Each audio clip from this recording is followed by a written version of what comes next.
Вот мы и в Ростове, городе воинской славы.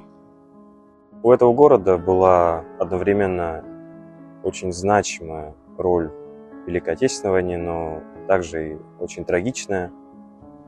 В ноябре, 21 ноября 1941 году немцы оккупировали этот город, и наш Южный фронт того же года, 29 ноября, его освободили, но трагичным этот город делает то, что в июле 1942 года немцы вновь оккупировали этот город, но уже оккупация длилась 200 дней.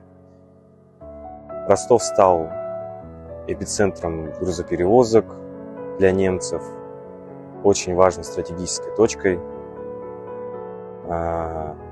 200 дней оккупации, 300 тысяч погибших мирных жителей были расстреляны. И только 14 февраля 1943 году этот город был вновь освобожден.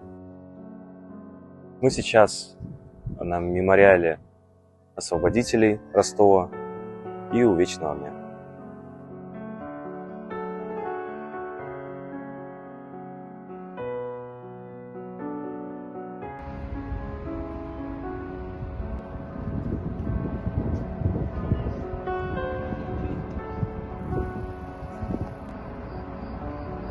У подножия мемориала на постаменте изображены барельефы, а в них отражены ключевые моменты освобождения и обороны Ростова-на-Дону.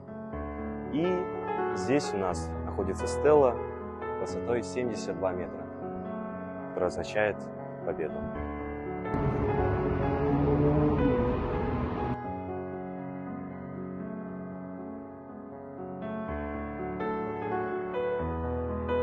В 1941 году Ростов-на-Дону был самым первым крупным городом Советского Союза, который захватил вермахт. И в том же году его освобождение значило самую крупную победу для Красной Армии. Этот город освободителей, город символизирует сопротивление. Его оба раза теряли, но оба раза возвращали. Да, Ростов-на-Дону – город освободителей.